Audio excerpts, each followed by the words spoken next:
Continuing with responses and reactions today.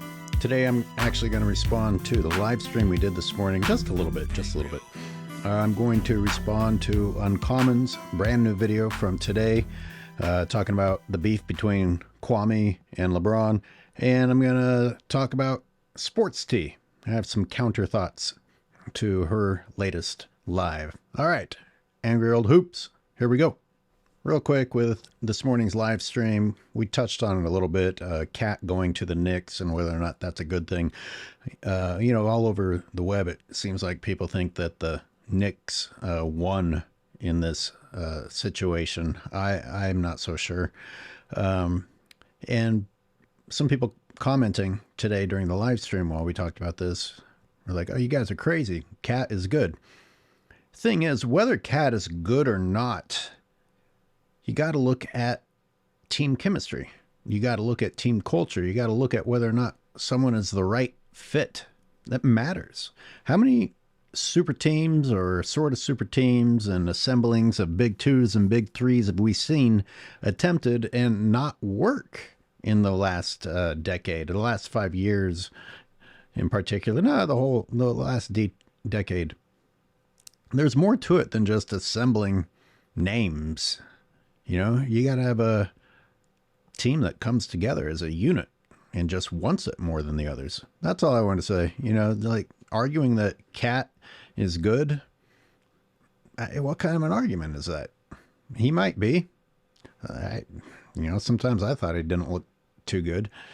Is he what they need? Is he the right fit? All right, enough on that. Also from this morning, Scap said it's the Curry effect when someone talked about everyone just chucking up threes.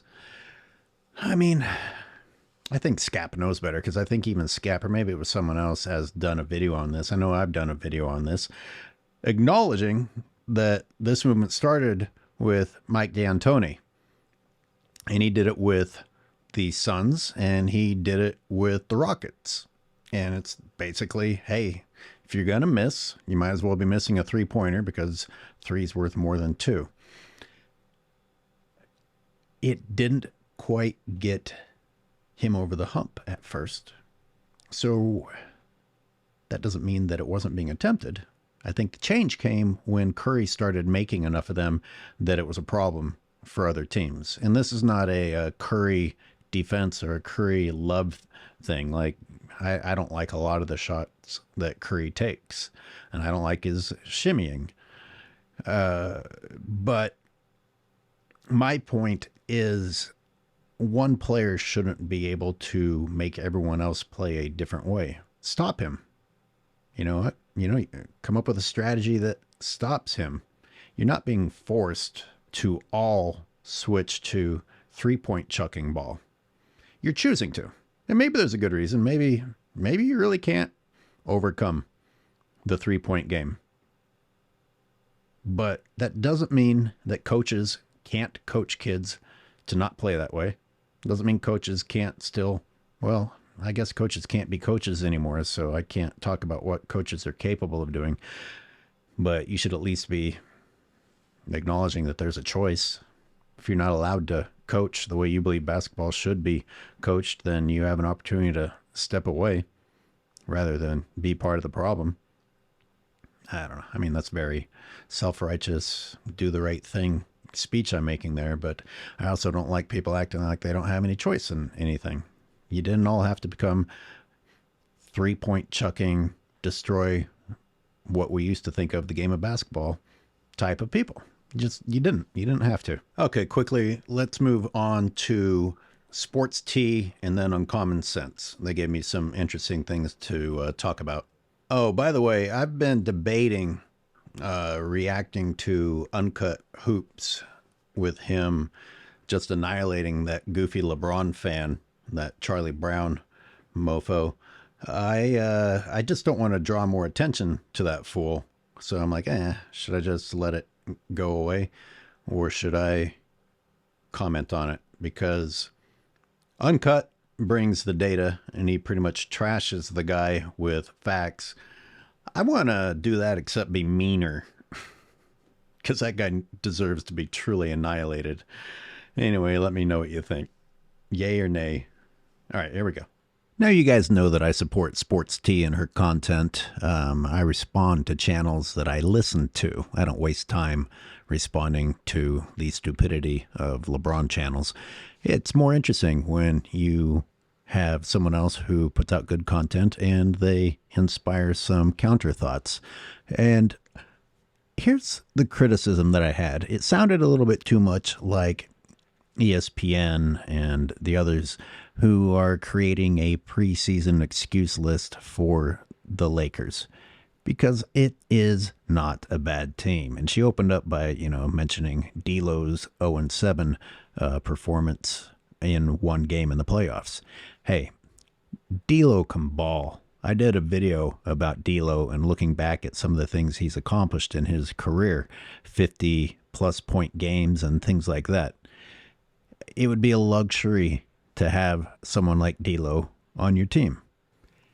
Is he up and down? Sure. I don't know how you couldn't be with the toxicity of LeBron James and a guy who is publicly stating that he wants to play your position instead of giving you encouragement and support. Oh, I can play point guard too, don't you? Freaking little bitch, LeBron James. But you also have all these other guys on the roster that didn't get mentioned in this video unless it happened way later. Last year when Gabe Vincent wasn't playing, I heard all of the LeBron Laker Nation, not the real Laker Nation, the LeBron Laker Nation, talking about Gabe Vincent was going to be the man and the difference maker for them. Well, why isn't he in the starting lineup? You must be in a pretty nice situation when you don't have to start Gabe Vincent, who is also listed as point guard for the Lakers, and you've got someone else to choose. You're sitting pretty darn nice as far as I'm concerned. Go take a look at the Warriors roster anytime you want to feel bad about this Laker roster. Oh, Pajinski is showing a lot of promise, a lot of talent. Yeah. Put him on the Lakers and keep that same energy. You guys will be talking about how LeBron has no help immediately. The tune changes immediately. A lot of people look like they have potential when they're with the Warriors because of the system, the type of ball that they play. And Pajinski fans, don't get mad at me. I'm not actually crapping on him. I'm just asking people to be real about how quickly the narrative would change.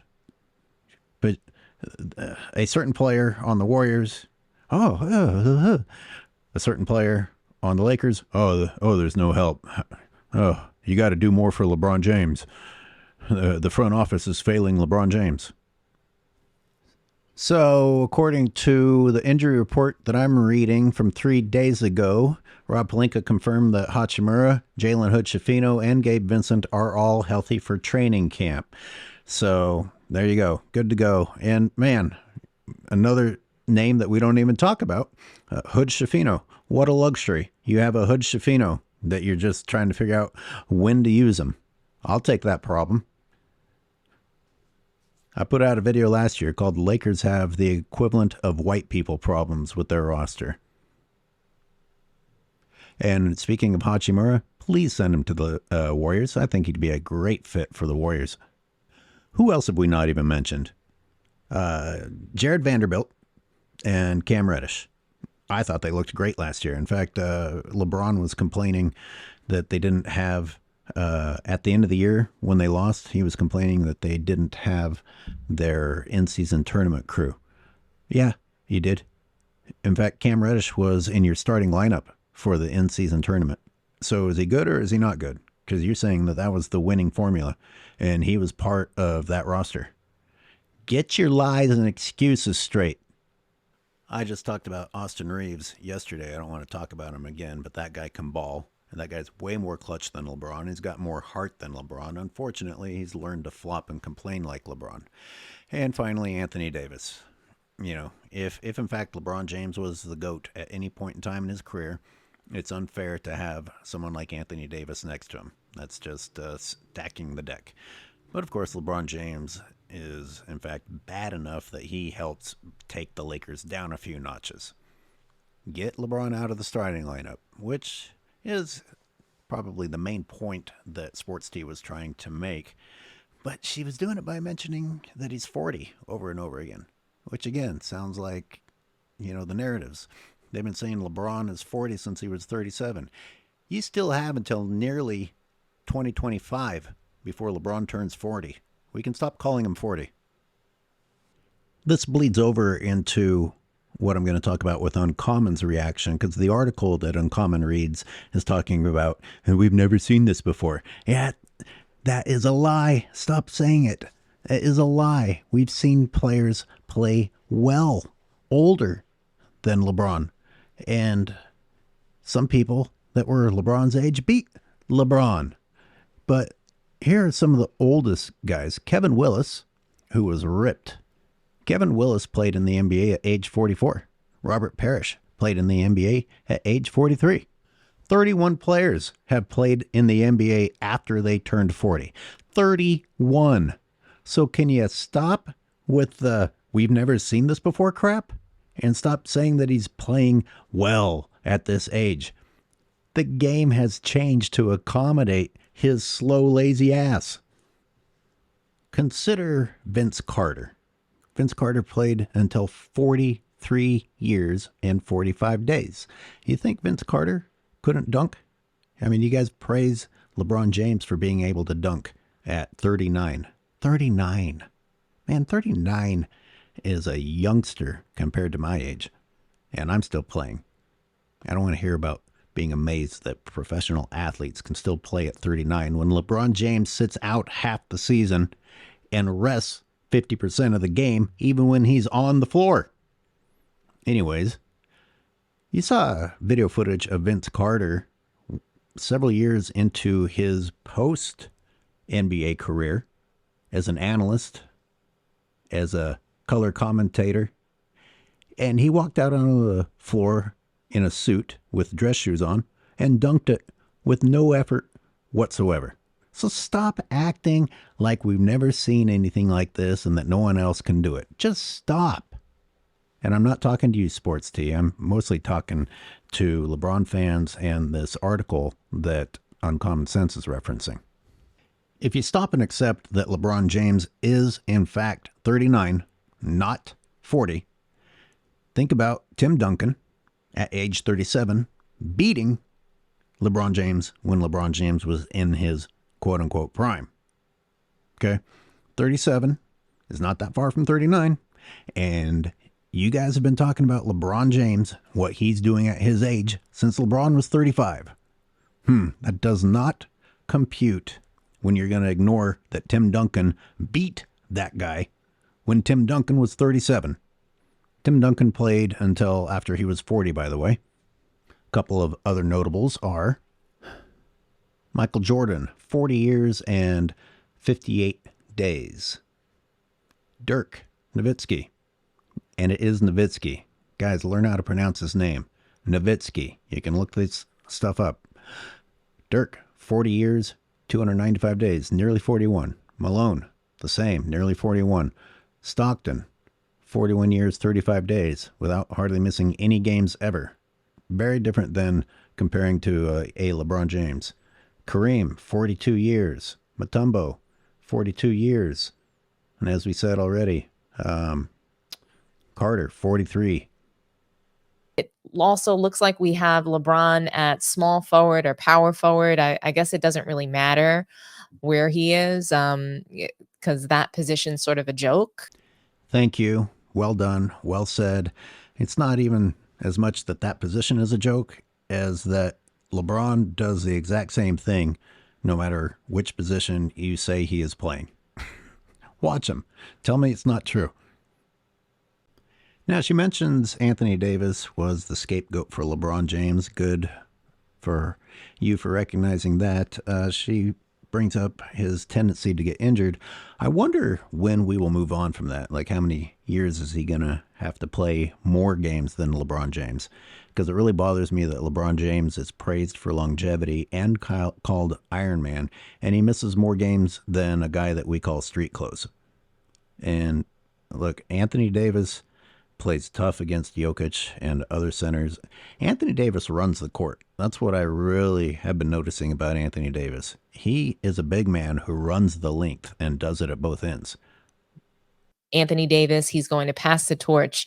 I haven't seen it yet. Yahoo Sports is reporting him as a number two, the best number two in the league, the best second option in the league. And we saw what happened in that Denver series where AD was the guy to go to. He was the guy with the hot hand, and LeBron, for some reason, went away from him. Yes, thank you. Several good points here.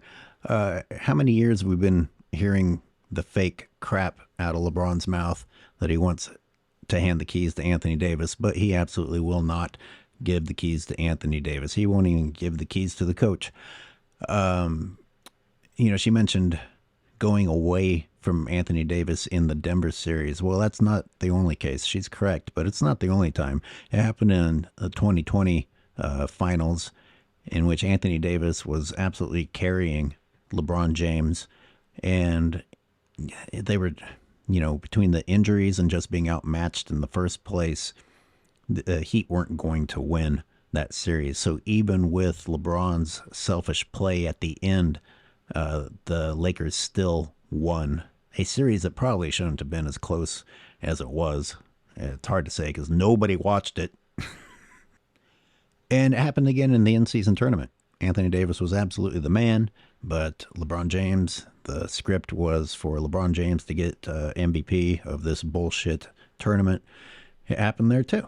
He wanted to be the hero. He wanted to take over the game and say, hey, I'm the reason why we won. And it didn't work. Boy, LeBron wanted it to be that way for the Olympics too. You guys haven't gotten to see it because everything's blocked, but I've been analyzing the hell out of the Olympics.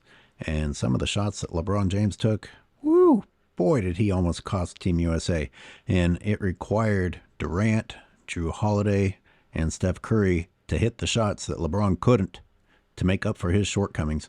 But LeBron at one point squats down into this Steph Curry pose after launching a three, and he missed it. I got to do a whole video on it because it's disgusting.